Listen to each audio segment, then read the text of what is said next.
Bonjour, je salue tout d'abord les auditeurs et auditrices qui sont avec nous aujourd'hui. Je m'appelle Mireille Apollon, je suis conseillère municipale à la ville de Gatineau, qui est dans la province de Québec. Je représente les citoyens et citoyennes du district de Laurée-du-Parc. Laurée-du-Parc, c'est au bord qui suit le pourtour du parc de la Gatineau. C'est le plus beau district de la ville de Gatineau. Il est bien sûr, comme je le disais, bordé par le parc de la Gatineau, mais il est traversé par la grande rivière de Gatineau et il y a des points de vue magnifiques. Les habitants, les citoyens et citoyennes du district sont des gens excessivement abordables, gentils et toujours prêts à l'entraide et à la solidarité. Est-ce qu'à cause de cette solidarité que vous êtes arrivé en politique? Ça a été un élément qui m'a amené en politique. Je suis dans ce district depuis une vingtaine d'années. J'ai appris à apprécier les gens. Mais ce qui m'a amené à la politique, c'est cette envie, ce goût de servir. J'ai toujours travaillé en coopération internationale. J'ai fait ma carrière en coopération internationale. Et ce qui veut dire que j'ai été soutenue tout au long de cette carrière par ce goût, ce besoin de servir les autres, de les accompagner dans la réalisation de leurs projets et d'être partie prenante de ce cheminement qu'ils faisaient pour la réalisation de leurs rêves. Donc, ayant pris ma retraite de la fonction publique, une démarche qui me permettait de continuer à accompagner les gens dans la réalisation de leurs rêves, c'était justement de travailler comme conseillère municipale à la ville. Et la ville de Gatineau, vraiment, c'est une ville qui est en plein développement économique et où il y a énormément de choses à faire, à réaliser. Nous sommes vraiment en train de modeler la ville à l'image de ses habitants. Pouvez-vous nous parler d'une de vos réalisations? Dans les réalisations qu'on est en train de faire à la ville de Gatineau, justement hier, on a voté à l'unanimité pour la réalisation d'un grand projet, d'un centre multifonctionnel. Alors, c'est un 5000 sièges, 40 loges dans un espace magnifique qui est celui de la rue du Carillon et qui va border le ruisseau de la Brasserie et qui va être visible par les gens qui vont venir visiter Gatineau à partir de l'autoroute. Alors, c'est un site vraiment magnifique pour accueillir un tel centre. Le centre est dédié, bien sûr, comme le nom le dit, multifonctionnel, mais c'est d'abord pour le hockey qui est un sport national. Alors, les habitants de la ville de Gatineau et dans sa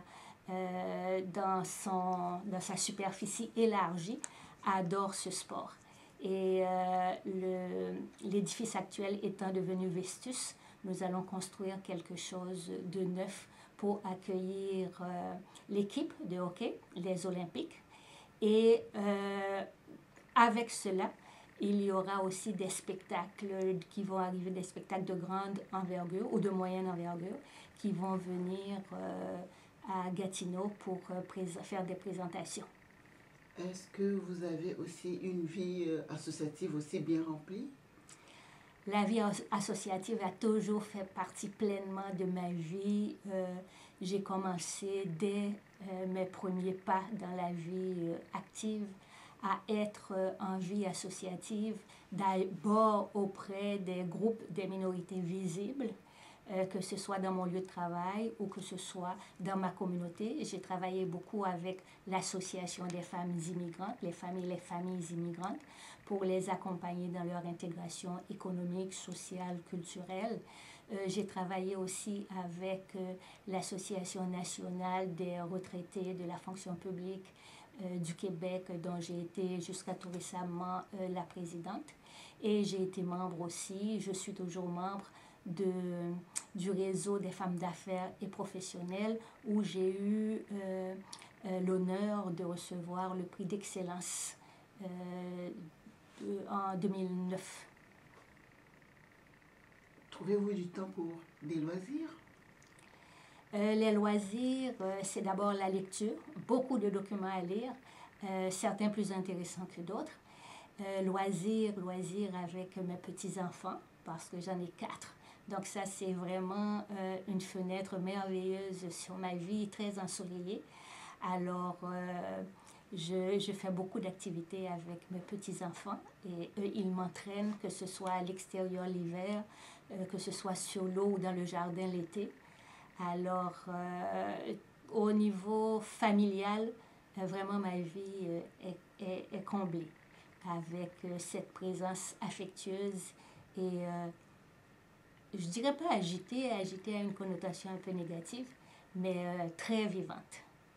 Et je fais dans mes heures libres, s'il en reste un peu, du jardinage, beaucoup de jardinage, surtout maintenant comme c'est l'été. Alors il y a beaucoup de soleil à l'extérieur, c'est vraiment l'appel de la nature, donc je fais beaucoup de jardinage. Je fais aussi beaucoup de cuisine, surtout pour mes amis. J'ai cette capacité de manger, de goûter sans grossir. Alors, j'ai aucun mérite à ce niveau-là. Et j'aime faire la cuisine pour mes amis, les recevoir le plus souvent possible. Et je fais aussi un peu de couture, un peu de pêche, un peu de tous les sports, quoi. Alors, on peut dire que votre vie associative et votre vie professionnelle sont en parfaite symbiose? En parfaite symbiose et en plus, je dors 8 heures par jour. Alors, ça fait des journées de 16 heures où je n'arrête pas. J'ai toujours quelque chose à faire. Mais c'est ça la vie. C'est bon. Un mot de la fin, Madame Mireille, s'il vous plaît. Le mot de la fin, je dirais que la vie est belle. Pour qui a beaucoup d'amour autour de soi, l'amour de la famille, mais aussi l'amour des amis, le support des amis.